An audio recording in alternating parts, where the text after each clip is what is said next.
स्वागत है आपका इंडिया की बात में। मैं अभिसार शर्मा, मेरे साथ हैं उर्मिलेश और प्रज्ञा, और आज आपके सामने 3 मुद्दों की चर्चा की जाएगी। मुद्दा नंबर 1, भाषाई मर्यादा क्यों भूल रहे हैं प्रधानमंत्री मोदी और चुनाव आयोग क्यों खामोश है। मुद्दा नंबर 2, भ्रष्टाचार के आरोपों से घिरी बीजेपी को क्या श्रीराम का सहारा है। और मुद्दा नंबर 3, मनीष सिसोदिया के आंखों के आंसू, क्या हमारी न्याय प्रणाली पर टिप्पणी है। इन 3 मुद्दों की चर्चा होगी, मगर हम शुरुआत करना चाहते हैं क्योंकि चुनाव चल रहे हैं दोस्तों। प्रधानमंत्री नरेंद्र मोदी एक के बाद एक ऐसे बयान दे रहे हैं जो अपने आप में बहुत शॉकिंग है। मसलन उन्होंने जो ताजा बयान दिया है उसमें कहा है कि भाई कमल का बटन ऐसे दबाओ मानो कांग्रेस को फांसी पर चढ़ा दिया जाए। कमल के निशान पर ऐसे बटन दबाओ कि उनको सजा पक्की हो जाए। जैसे उनको फांसी दे रहे हो ना, ऐसे कमल के निशान पर बटन दबाओ। अब बड़ा सवाल यह कि क्या यह बयान हिंसा की वकालत कर रहा है, और सबसे बड़ी बात, वो चुनाव आयोग जो प्रियंका गांधी वाड्रा और आम आदमी पार्टी को नोटिस भेज देता है, इस बयान पर खामोश क्यों है? क्योंकि प्रधानमंत्री यहां नहीं रुके हैं। उन्होंने राहुल को मूर्खों का सरदार बताया, राहुल के बारे में उन्होंने भ्रामक प्रचार भी किया जो अपने आप में बहुत शॉकिंग है। क्या है इस मुद्दे का पंच? शुरुआत हम करना चाहेंगे उर्मिलेश से। मैं समझता हूं कि प्रधानमंत्री जी की भाषा जो मर्यादित होनी चाहिए, लोकतांत्रिक होनी चाहिए, भारत जैसे बड़े देश के प्रधानमंत्री के अनुकूल होनी चाहिए, वो बिल्कुल उसके उल्टी है। निरंकुशता की भाषा है। ऐसा लगता है कि उसमें टॉलरेंस नहीं है, किसी तरह की सद्भावना नहीं है, किसी तरह की लोकतांत्रिकता उसमें नहीं है। मैं स्वयं चकित हूं इस भाषा को सुनकर। इस मुद्दे पर क्या है आपका पंच, प्रज्ञा? अभिसार, मुझे ये लगता है कि दिल्ली के चुनाव से पहले करंट लगाने की बात हुई थी और अब बात हो रही है फांसी की। तो एक सवाल पैदा होता है कि क्या प्रधानमंत्री की पार्टी के बारे में, किसी नेता के बारे में, उनकी पार्टी के, ऐसा कहा जा सकता है? और अगर कहा तो क्या होगा? इस मुद्दे पर मेरा पंच यह है कि चुनाव आयोग की खामोशी यह साबित करता है कि आखिर क्यों सुप्रीम कोर्ट को यह महसूस हो रहा था कि चुनाव आयुक्तों की नियुक्ति जो है निष्पक्ष होनी चाहिए, और उसमें जो 3 सदस्य थे उसमें क्यों सत्ता पक्ष जो है वो कमजोर होना चाहिए और जो न्यूट्रल तबका है वो हावी होना चाहिए। चुनाव आयोग की खामोशी चुनाव आयोग पर सवाल है। उर्मिलेश जी, अपने आप में इतना शॉकिंग है कि आप फांसी की बात कर रहे हैं। अगर कुछ देर के लिए हम मान भी लें भाई सांकेतिक प्रयोग था शब्दों का, यह सांकेतिक भी देखा जाए तो कितना शॉकिंग है। आप फांसी की बात कर रहे हैं। आप जानते हैं कि भाजपा का जो अंधभक्त है, चाहे वो सोशल मीडिया में हो, चाहे वो सड़क पर हो, वो सबसे ज्यादा उग्र है। कुछ लोग इसकी तुलना डोनाल्ड ट्रंप से कर रहे हैं जब वो हार रहे थे और जिस तरह के भाषण उन्होंने दिए थे, और उसका नतीजा हमने कैपिटल हिल में देखा था। प्रधानमंत्री का इस तरह के शब्दों का इस्तेमाल करना शॉकिंग है। देखिए, प्रज्ञा ने अभी जो बात कही, करंट लगने वाली की बात, जो उस समय के चुनाव की, तो उसमें तो कोई कह सकता है, थोड़ा बहुत कोशिश करेगा अपने को बचाने की कि भाई करंट लगना एक मुहावरा है। लेकिन ये जो है फांसी, इसमें तो हिंसा की बू आती है, निरंकुशता की बू आती है। ऐसा लगता है कि जो आपका प्रतिपक्षी है, जिससे आपको मुकाबला जिसका है, उसको आप जीवित नहीं छोड़ना चाहते, उसकी आप राजनीतिक तौर पे बिल्कुल उसको खत्म कर देना चाहते हैं। अरे भाई, लोकतंत्र में ऐसा नहीं होता है। लोकतंत्र में आप जीतते हैं और लोकतंत्र जीतता है, मेजॉरिटी जीतती है, माइनॉरिटी जीवित रहती है और माइनॉरिटी को सुनना पड़ता है। दुनिया के तमाम खूबसूरत डेमोक्रेटिक जो कंट्रीज हैं, डेमोक्रेसीज जो हैं, उन डेमोक्रेसीज में जो प्रतिपक्ष है उसकी शैडो कैबिनेट होती है। शैडो कैबिनेट होती है। हमारे यहां तो आप पूछेंगे नहीं चिदम्बरम को, आप पूछेंगे नहीं राहुल गांधी को, आप पूछेंगे नहीं किसी भी डिसीजन मेकिंग प्रोसेस में। पार्लियामेंट्री कमेटी का क्या हाल है आप देख रहे हैं। तो मुझे लगता है माननीय प्रधानमंत्री जी जो देश और दुनिया में अपने को भारत के एक छत्र बड़े नेता के तौर पे पेश करते हैं, और जाहिर है उनको बड़ी मेजॉरिटी मिली हुई है, लेकिन गरिमा और मर्यादा जिस तरह से उनकी भाषा में गायब है, मैं चकित हूं कि ऐसा वो कर रहे हैं। और मैं आपको बता दूं कि प्रधानमंत्री नरेंद्र मोदी ने राहुल गांधी को भी मूर्खों का सरदार बताया। बात वहां नहीं रुकती। आपको याद है राहुल गांधी को ट्रोल करने के लिए अक्सर जो उनके एक बयान का हवाला दिया जाता है कि एक तरफ से आलू डालेंगे, दूसरी तरफ से सोना निकलेंगे। अब राहुल गांधी उस बयान में जिक्र कर रहे थे गुजरात के पूर्व मुख्यमंत्री यानी स्वयं नरेंद्र मोदी जी का, मगर प्रधानमंत्री ने प्रज्ञा इसका भी इस्तेमाल किया। चलिए आप देखिए, आपकी भाषा जो है, आपका जो ट्रोल तंत्र है, आपका जो प्रचार तंत्र है, जो बहुत जहरीला है, उसके जैसा तो हो ही रहा है। मगर सबसे शॉकिंग बात, चुनाव का पर्व एक इतना खूबसूरत जश्न है, आपने उस खूबसूरत जश्न के साथ भी हिंसा जोड़ दिया, फांसी जोड़कर। अभिसार देखिए, आजकल ऐसा हो गया है कि इलेक्शन आता है और किसने क्या कहा इसके ऊपर चर्चा होती है। इलेक्शन यही बन के रह गया कि देखिए फला ने ऐसा कह दिया, फला ने ऐसा कर दिया। और जो जनता के मुद्दे हैं, भाई बेरोजगारी है, महंगाई है, दूसरे मुद्दे हैं, इंफ्रास्ट्रक्चर का डेवलपमेंट करना है, और तमाम जो मुद्दे हैं उनके बारे में चर्चा होती नहीं। तो एक तरह से आप शगुफा छोड़ दीजिए और जनता को गुमराह कर दीजिए। लेकिन एक और चीज है, हम ये भी कह सकते हैं उर्मिलेश जी कि क्या फर्क पड़ता है, किसी ने कुछ कह दिया तो क्या हुआ, लेकिन इससे समाज में राय बनती है, एक धारणा बनती है। तो मुझे लगता है कि प्रधानमंत्री का जो दर्जा है वो और ऊंचा होना चाहिए, दूसरों के मुकाबले उनको अच्छा कहना चाहिए। उर्मिलेश जी, आप जानते हैं, मुझे ऐसा लग रहा है कि ये बौखलाहट है राहुल गांधी से। देखिए, एक तरफ तो आप सीधा फांसी की बात कर रहे हैं, मगर वो फांसी पर दिया गया बयान जो है वो आइसोलेशन में नहीं है। उससे पहले जिस तरह से मैंने जिक्र किया, मूर्खों का सरदार आप बता रहे हैं, आप उनके बारे में भ्रामक और झूठा प्रचार कर रहे हैं, और अब आप फांसी की बात कर रहे हैं। आप देश की जनता को बता रहे हैं कि इस वक्त मेरे मन में क्या है, प्रधानमंत्री के मन में क्या है। And you have been so open about it, you been so transparent about the hatred inside your heart, जो नफरत है आपके दिल में, और आप अपने समर्थक को क्या बनाना चाहते हैं। प्रॉब्लम यह है। और सबसे ताजुब की बात यह है कि प्रधानमंत्री को अगर अपने प्रति लोगों को मोबिलाइज करना होता है, जब कभी उनको लगता है कि, तो वो अपनी एक अजीब तस्वीर पेश करते हैं, मानो उन पर विपक्ष जो है बहुत प्रहार कर रहा है, बिलो द बेल्ट उन पर अटैक कर रहा है। कई बार वो कहते हैं मैं पिछड़ा हूं इसलिए ऐसा कहा, मैं बैकवर्ड हूं इसलिए मुझे ऐसा कहा, मैं इस परिवार से आया हूं इसलिए मुझे ऐसा कहा। तो अपने लिए तो इतना इकट्ठा करते हैं वो करुणा इकट्ठा करते हैं लोगों से कि लोग द्रवित हो जाएं कि अरे मोदी जी के बारे में ऐसा विपक्ष ने कह दिया। लेकिन स्वयं मोदी जो इलेक्टेड प्राइम मिनिस्टर हैं इस देश के, जिन पर इस डेमोक्रेसी को आगे बढ़ाने का, प्रॉस्परस करने का, ज्यादा स्ट्रेंथन करने का इतना बड़ा कार्यभार देश की जनता ने दिया है, लेकिन वो कर क्या रहे हैं? नहीं, मगर मोदी जी को पता है उर्मिलेश जी, एक चीज और बताने की जरूरत है। अगर वो ये कहते हैं ना कि भाई मुझे गालियां दी जाती हैं और मैं उस गाली को ऊर्जा बनाता हूं, तो उन्हें, देश की जनता को यह भी बताना चाहिए कि उन्हें, और अगर उनके परम मित्र की कोई आलोचना करता है तो उनका क्या हश्र होता है। 4-4 साल से भीमा कोरेगांव मामले में आपने लोगों को जेल में डाला हुआ है, केसेस क्या कोई नहीं जानता है, स्टूडेंट एक्टिविस्ट जेल में हैं, यूएपीए की धाराओं में बंद हैं, पत्रकार बंद हैं। महुआ मोइत्रा को तो सिर्फ उनके जो मित्र जिनकी चर्चा आप कर रहे हैं, अगर उन पर और माननीय प्रधानमंत्री पर वो अटैक न करती तो आप क्या समझते हैं? महुआ राहुल गांधी, संजय सिंह, सिर्फ इसलिए कि इन्होंने अडानी पर सवाल उठाया, आपने उन्हें जेल में बंद कर दिया, 21 सांसदी आपने छीन ली। तो यह भी तो हकीकत है।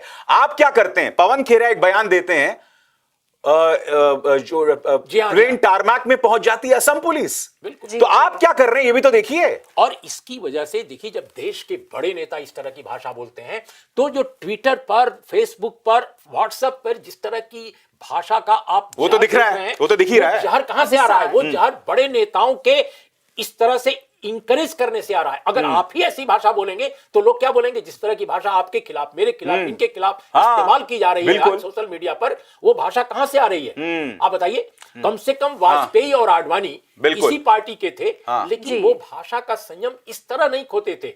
उनके प्रति जो है, मैं एक चीज बताना चाहता हूं, अटल जी का ही वो बयान है कि सरकारें आएंगी जाएंगी मगर ये देश बना रहना चाहिए। उस बयान का यही मकसद था कि भाई आपके शब्दों में आप जो चयन करें उन शब्दों का, वो ऐसा ना हो कि लोगों में जो है टकराव हो और ये इस तरह से मनमुटाव हो। मैं आपको एक वाक्य बस कहना चाहता हूं, माफ कीजिएगा। देखिए, मुझे याद है वो दिन, उन दिनों में पटना में पोस्टेड था नवभारत टाइम्स में, लाल कृष्ण आडवाणी जब गिरफ्तार किए गए थे बिहार में, समस्तीपुर में, हाँ। राम रथ यात्रा के दौरान, क्योंकि दंगा फसाद हो रहा था बिल्कुल। देश में, जहां वो जाते थे उसके आसपास दंगा हो जाता था। उसकी वजह से वीपी सिंह ने लालू यादव को कहा कि आप इनको अरेस्ट करना ठीक होगा।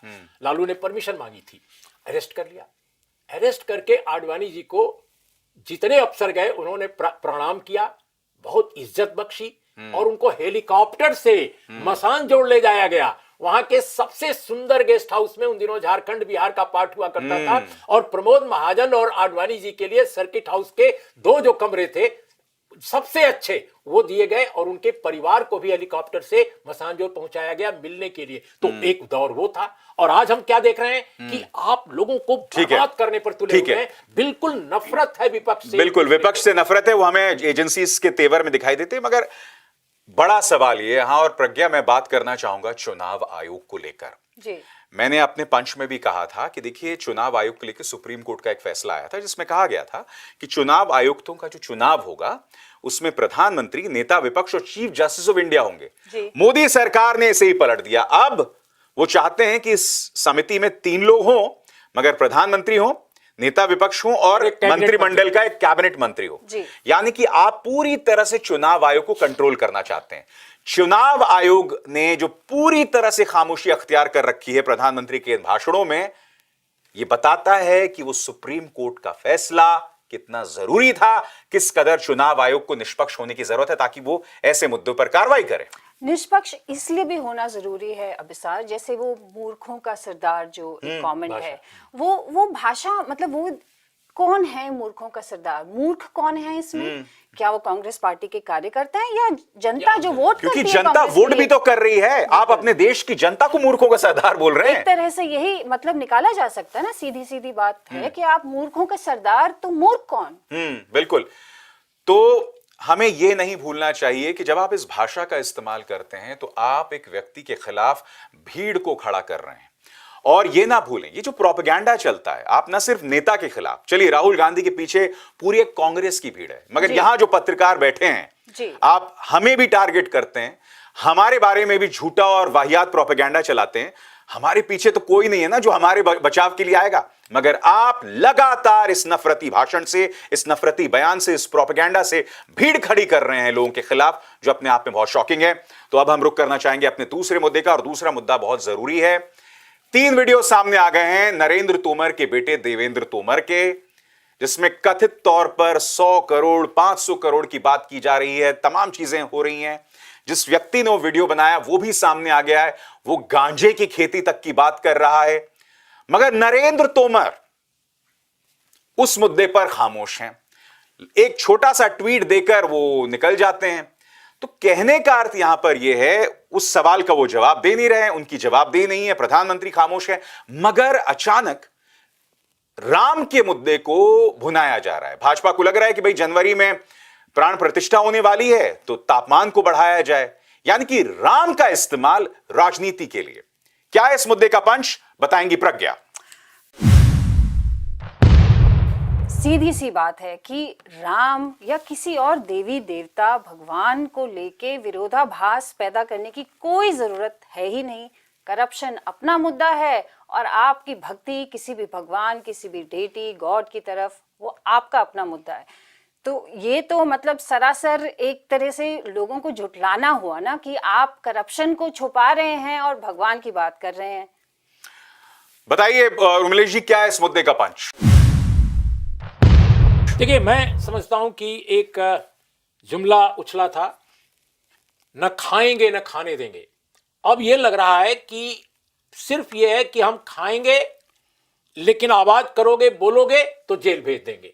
अरे भाई, सत्ता पक्ष के लोग हैं, सत्ता पक्ष पर अक्सर आरोप लगता रहा है भारत में कि भाई ये गड़बड़ी सत्ता पक्ष ने की, ये सरकार ने गड़बड़ी की। अगर आपके मंत्री के बारे में इतना सारा खुलासा हुआ है, बयान आ गया है, वीडियो आ गया है, तो कम से कम इंक्वायरी तो करा लीजिए।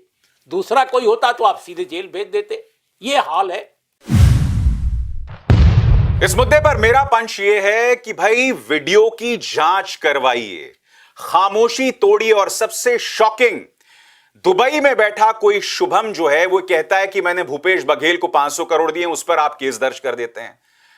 और यहां पर आप पूरी तरह से खामोश है। जांच एजेंसीज कुछ नहीं करती, मगर सबसे शॉकिंग, गोदी मीडिया इसकी चर्चा तक करने से डरता है। तो पता चलता है ये मुद्दा अपने आप में कितना बड़ा छलावा है। प्रज्ञा, यहां मैं आपसे ये जानना चाहता हूं कि पूरी तरह से छलावा दिखाई दे रहा है, पूरी तरह से इन मुद्दों को संबोधित भी नहीं किया जा रहा है, जबकि देखिए उस वीडियो में कई अहम बातें हैं जी। अगर आप उसको टटोलें उसे, अगर तो आप पूरी तरह से फेक करार दे रहे हैं तो चलिए साबित कीजिए वो फेक है, मगर उसके अंदर घर की बात हो रही है, कृष्णा मेनन मार्ग की बात हो रही है, उसमें भाभी जी की बात हो रही है, उसमें पैसे के लेन देन की बात हो रही है, और सबसे बड़ी बात, नरेंद्र तोमर खनन मंत्री थे 2014 से 19 के बीच में, यह भी एक हकीकत है जी। इन चीजों को नजरअंदाज नहीं किया जा सकता। मगर अगर चलिए सरकार ना करे, कम से कम मीडिया में तो इसको उठाया जाना चाहिए। मीडिया भी खामोश है। बिल्कुल, मीडिया बिल्कुल खामोश है। मीडिया अपनी मन मर्जी का काम करती है, यानी कि जब ऑपोजिशन के खिलाफ कोई भी मामला दर्ज होता है या सरकार कोई आरोप लगाती है तो मीडिया बहुत एक्टिव हो जाती है, लेकिन जब किसी रूलिंग पार्टी के नेता के खिलाफ कोई एलिगेशन आता है तो मीडिया साइलेंस। तो ये साइलेंस एक्चुअली हमको समझना चाहिए कि ये लॉन्ग टर्म में, हमें मालूम है कि हमारे देश में करप्शन की एक समस्या है, और ये समस्या आप भी जानते हैं, मैं भी जानती हूँ, उर्मिला जी भी जानते हैं, सारे दर्शक जानते हैं, किसी पार्टी तक सीमित नहीं है। ये एक इकोनॉमिक प्रॉब्लम है, ये एक सोशल प्रॉब्लम क्रिएट करती है, इसको सरकार ही सॉल्व कर सकती है। इस तरह से इग्नोर करने से कोई फायदा नहीं होगा। उर्मिला जी, मोदी जी भी चुप, अमित शाह भी चुप, और ये सुविधावादी चुप्पी हम एक अरसे से जानते हैं, मगर देश की जनता के सामने जब आप पूरे आत्मविश्वास के साथ खड़े हो कि ये कहते हैं कि मैं भ्रष्टाचार के खिलाफ गारंटी हूं, तो कुछ देर के लिए तो आपको विचार करना पड़ेगा, एक आत्ममंथन करना पड़ेगा, अपने गिरेबान में झांकना पड़ेगा कि नरेंद्र तोमर के मुद्दे पर भूल जाइए जांच।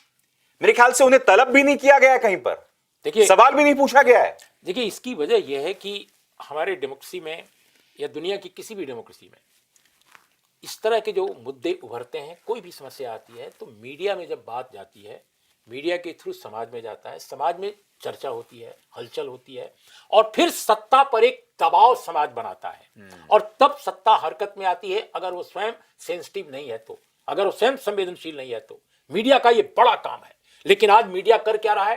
दरअसल मीडिया अपनी मर्जी से भी काम नहीं कर रहा है प्रज्ञा, वो सरकार की मर्जी से काम कर रहा है। Main stream media, I am talking about main stream media.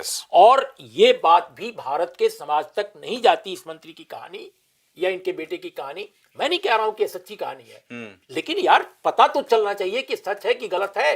आप तो वो भी नहीं करा रहे हो। ये सिर्फ ये कहानी तभी आई है आपके हमारे सामने जब सोशल मीडिया ने इसको टेकअप किया। बिल्कुल, इसको जब यूट्यूबर्स ने, अरे मैं तो कहता हूं चलिए कांग्रेस इस पर प्रेस कॉन्फ्रेंस कर रही है, डालो उनको जेल में अगर झूठा वीडियो है तो। एग्जैक्टली। और कहानी यह है कि ये समाज में चर्चा का विषय न बने, इसलिए मेन स्ट्रीम मीडिया पर नहीं जाएगा। मेन स्ट्रीम मीडिया को कंट्रोल कर रहा है केवल उसका पूंजीपति नहीं। ये बिल्कुल भूल जाना चाहिए कि पूंजीपति कंट्रोल कर रहा है, नो। और एडिटर का तो कोई मतलब ही नहीं है, उसको कंट्रोल कर रही है सरकार।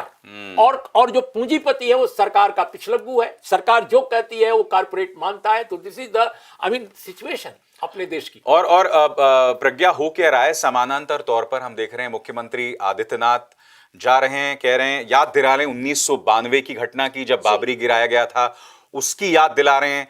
अमित शाह ये कह रहे हैं कि भाई अगर मध्य प्रदेश ने हमें चुना तो हम मुफ्त यात्रा कराएंगे राम मंदिर की, जिस पर विपक्ष ने सवाल उठाया कि भाई आप होते कौन है मुफ्त यात्रा कराने वाले, और अगर आप हार गए तो क्या मध्य प्रदेश की जनता का वहां प्रवेश वर्जित हो जाएगा?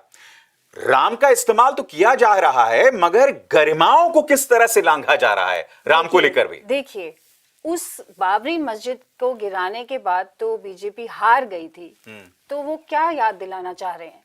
किस चीज की याद दिलाना चाह रहे हैं कि मतलब उनका ये कॉन्फिडेंस कहाँ से आ रहा है? दूसरी बात ये कि हाल ही में एक बहुत जाने माने सोशल साइंटिस्ट हैं राजीव भार्गव जी, उनकी एक किताब आई है सेक्युलरिज्म पे, इंडियन सेक्युलरिज्म पे।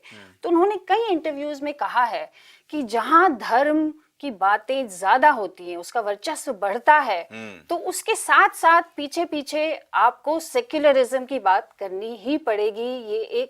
ये कुछ समय तक आप उसको पीछे रख सकते हैं। नहीं, मगर ये तो इनकी वोकैबुलरी में है ही नहीं। तो ये उनकी गलती है। सेक्युलरिज्म शब्द तो गाली है भाजपा के लिए। तो देखिए, ये उनकी गलती भी साबित हो सकती है ना। स्ट्रेटेजिकली तो मतलब आप सोच लीजिए कि वो कह रहे हैं कि बाबरी मस्जिद गिरी तो क्या हुआ, तो वो तो हम सबको पता है क्या हुआ। बिल्कुल। और दूसरा ये कि आप धर्म की बात करते हैं रात दिन, तो सेक्युलरिज्म को कब तक दबाएंगे? सही बात है।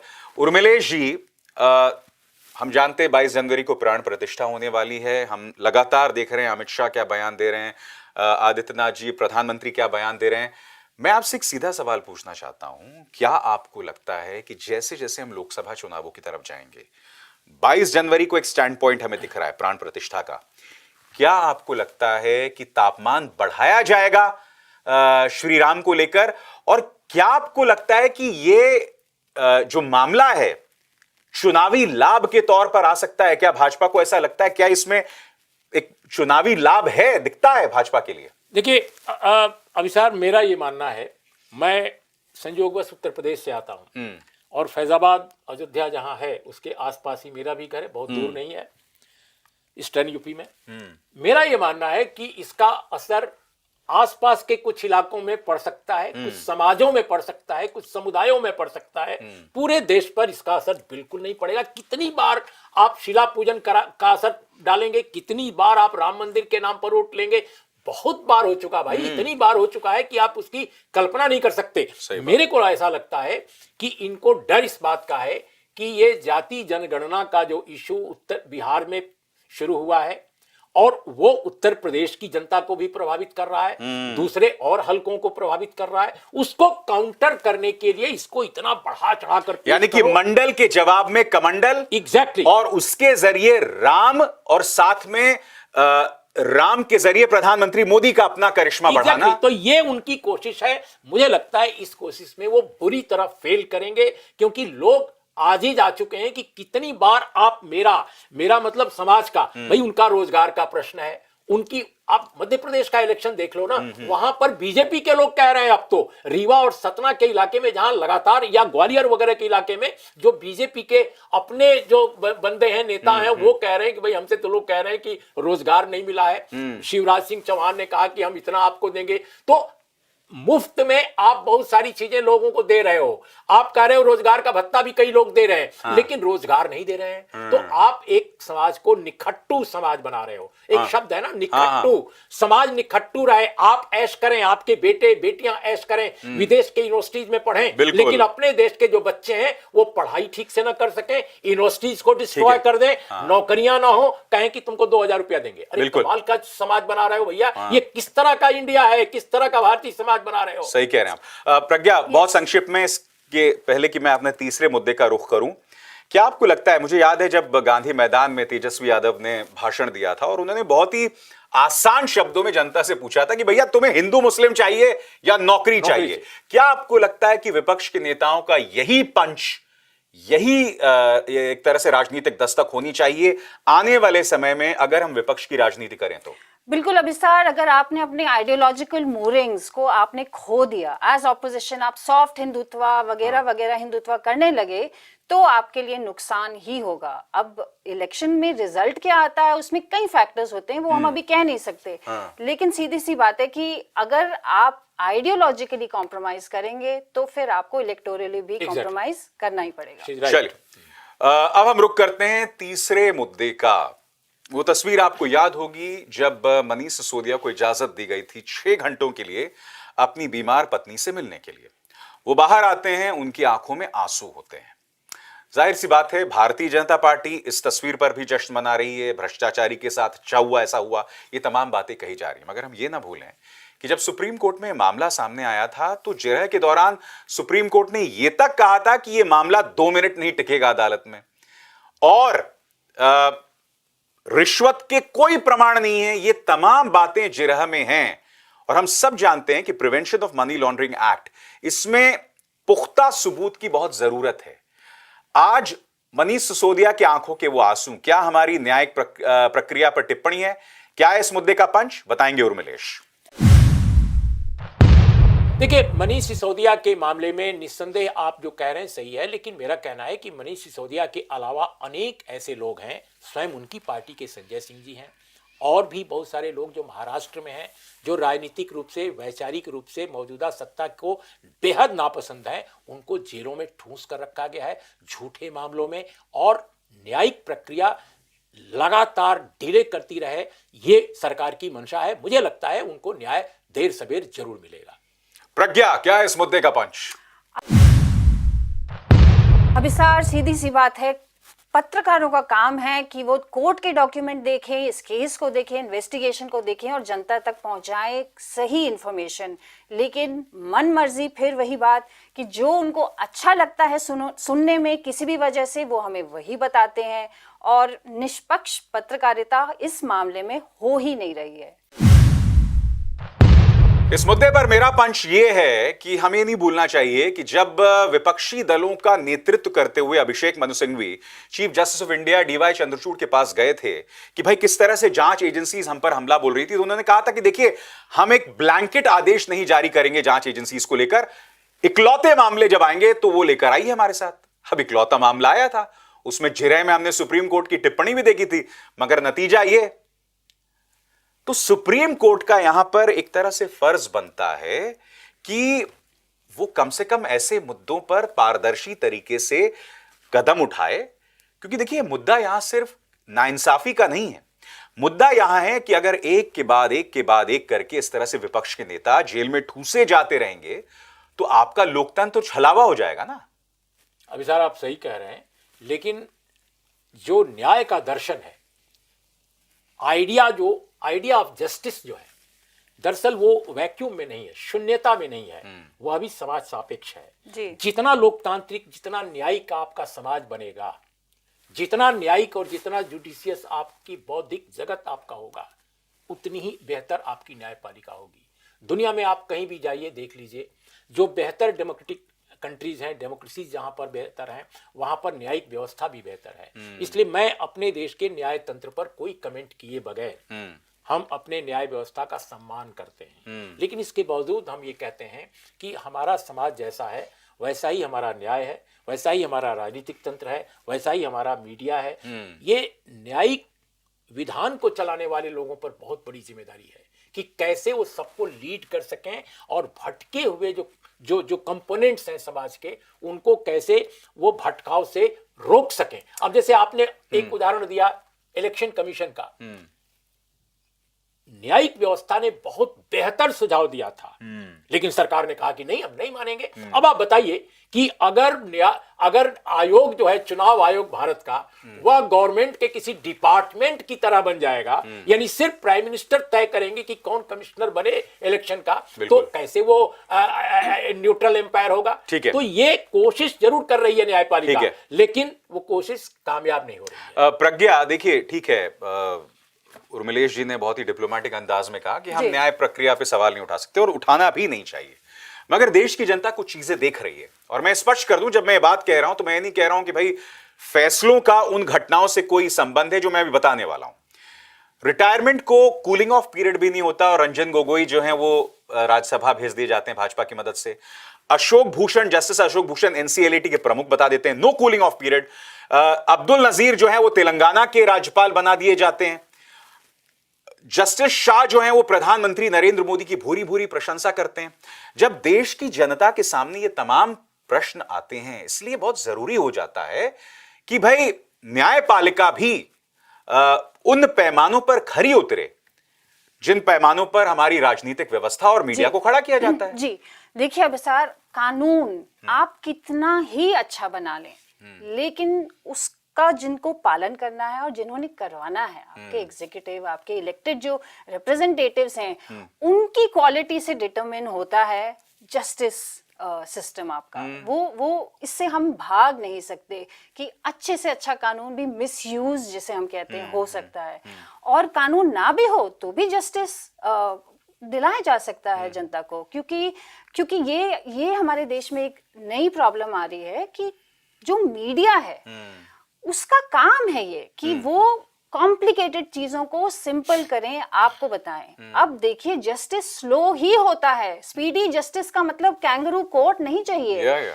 जस्टिस स्लो होता है तो आप उसकी स्लो रिपोर्टिंग करिए, डिटेल रिपोर्टिंग करिए। आप कोर्ट के किसी एक स्टेटमेंट को उठा लेते हैं जो आपको लगता है कि सरकार के फेवर में है या आपके फेवर में है, या आपको अच्छी लगी कोई सेंसेशनल बात, आप उसको बढ़ा चढ़ा के दिखा देते हैं। क्या ये जस्टिस के पर्पस को सर्व कर रहा है? नहीं। तो यही एक प्रॉब्लम है जिसकी वजह से बहुत सारे लोग जेल में हैं। पहले अरेस्ट होता है, फिर इन्वेस्टिगेशन होता है, केस चलता रहता है। ये तो इसीलिए लोगों को लगता है कि नाइंसाफी है, because justice should be seen to be done. बिल्कुल। और मैं बतलाना चाहूंगा कि सुप्रीम कोर्ट के पूर्व जस्टिस मदन लोकुर ने साफ तौर पर कहा था कि यहां चार्जशीट फाइल हो जाती हैं, आधी अधूरी चार्जशीट फाइल होती है, दस्तावेज भी फाइल नहीं होते हैं, और उसके बाद न्याय की प्रक्रिया शुरू होती है, सबूत जुटाए जाते हैं। तो अपने आप में बहुत ही स्केदिंग कमेंट था जांच एजेंसीज के ऊपर, सुप्रीम कोर्ट के ऊपर। मगर क्या कुछ होगा हम नहीं जानते। बहुत बहुत शुक्रिया उर्मिलेश आपका और प्रज्ञा इस चर्चा में शरीक होने के लिए। इंडिया की बात में बस इतना ही। अभिसार शर्मा को दीजिए इजाजत। नमस्कार। स्वतंत्र और आजाद पत्रकारिता का समर्थन कीजिए, सच में मेरा साथी बनिए। बहुत आसान है दोस्तों, इस ज्वाइन बटन को दबाइए और आपके सामने आएंगे ये 3 विकल्प। इनमें से एक चुनिए और सच के इस सफर में मेरा साथी बनिए।